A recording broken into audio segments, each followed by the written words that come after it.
రథచక్రంగా పిలుచుకునే తెలంగాణ రోడ్డు రవాణా సంస్థ బస్సు మరోసారి నిలిచిపోయింది. సమస్యల పరిష్కారం కోసం 4 వారాల సమయం ఇవ్వాలన్న ప్రభుత్వ ఉన్నతాధికారులు కమిటీ ప్రతిపాదనను ఆర్టీసీ జేఏసీ తిరస్కరించింది. తమ సమస్యలను వెంటనే పరిష్కరించాలి అంటూ అర్ధరాత్రి నుంచి సమ్మెలోకి దిగింది. అర్ధరాత్రి నుంచి తెలంగాణ ఆర్టీసీ బస్సులు నిలిచిపోయాయి. హైదరాబాద్ తో పాటు జిల్లాలో ఎక్కడికక్కడ డిపోల నుంచి బస్సులు బయటకు రాకుండా ఆర్టీసీ కార్మికులు అడ్డుకుంటున్నారు. తెలంగాణ ఆర్టీసీ కార్మికుల సమ్మె నేపథ్యంలో ప్రత్యామ్నాయ ఏర్పాట్లపై ప్రభుత్వం దృష్టి సారించింది. రద్దీ మార్గాల్లో అద్దె బస్సులు నడపాలని, ప్రైవేటు వాహనాలు అధిక ధరలు వసూలు చేయకుండా చర్యలు తీసుకోవాలని అధికారులను ఆదేశించింది.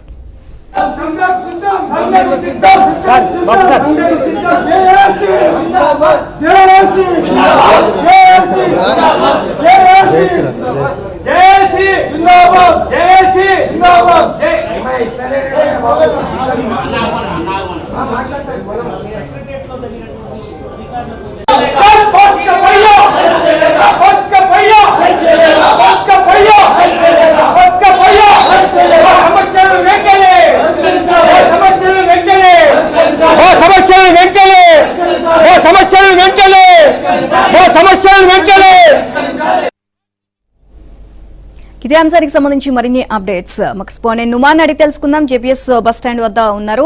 సో ఇదే మొత్తం కూడా అంటే నుమాన్ చెప్పండి, అసలు ఎక్కడికక్కడ సమ్మె విరమించడానికి వీల్లేదు అని చెప్పేసి ఎక్కడిక మాకు సమస్యలన్నీ కూడా పరిష్కరిస్తారు అని అనుకున్నాము ప్రభుత్వం, బట్ ఎక్కడికక్కడ మొత్తం కూడా మా సమస్యలు పరిష్కారం అయ్యే విధంగా లేవు అని చెప్పేసి మళ్ళీ సమ్మె బాట పట్టడం జరుగుతోంది. సో ఓవరాల్ గా దీనికి సంబంధించి అప్డేట్స్ ఏంటి?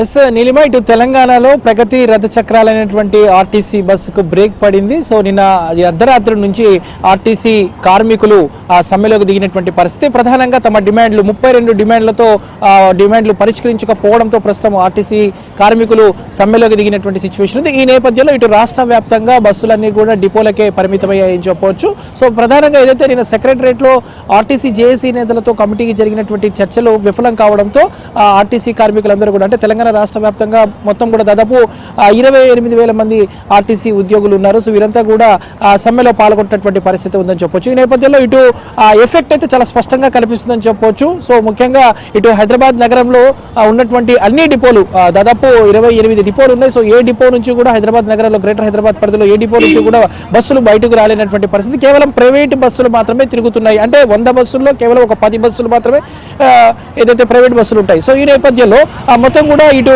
బస్ స్టాండ్ల దగ్గర చూసుకున్నా కూడా డిపోల దగ్గర చూసుకున్నా కూడా కొంత ఒక ఉద్రిక్త వాతావరణం అయితే కనిపిస్తుందని చెప్పొచ్చు. అంటే ప్రస్తుతం నేను జేబీఎస్ బస్ స్టాండ్ దగ్గర ఉన్నాను. సో జేబీఎస్ బస్ స్టాండ్ దగ్గర మనం సిచ్యువేషన్ చూడొచ్చు.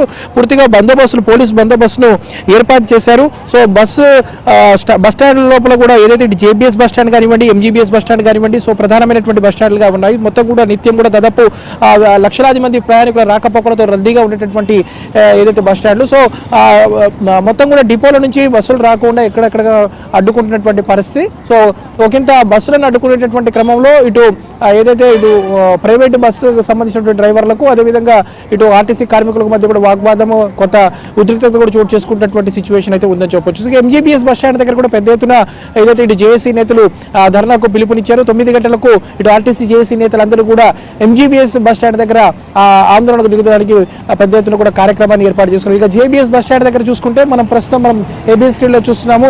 పటిష్టమైనటువంటి పోలీస్ బందోబస్తును ఏర్పాటు చేశారు. ఇక్కడ కూడా అవాంఛనీయ సంఘటనలకు తావు లేకుండా ఇక్కడ ఏదైతే ఇటు ఆర్టీసీ తరఫున కూడా ముందస్తుగా చర్యలు అయితే తీసుకున్నటువంటి పరిస్థితి. మరోవైపు ఇప్పుడు ప్రత్యామ్నాయ మార్గాల మీద కూడా ఆర్టీసీ అధికారులు ఫోకస్ పెట్టారు. సో ఎక్కడికక్కడ కూడా రాష్ట్ర వ్యాప్తంగా కూడా ప్రైవేట్ డ్రైవర్లను కూడా రంగంలోకి దింపేందుకు ఇప్పటికే చర్యలు తీసుకున్నటువంటి పరిస్థితి ఉందని చెప్పొచ్చు. మొత్తానికైతే మనం చూస్తున్నాము ఇటు హైదరాబాద్తో పాటు తెలంగాణ రాష్ట్ర వ్యాప్తంగా మొత్తం కూడా ఇటు ఆర్టీసీ సమ్మె ప్రభావం మాత్రం కనిపిస్తున్నటువంటి సిచ్యువేషన్ అయితే మనకు ఉందని చెప్పొచ్చు.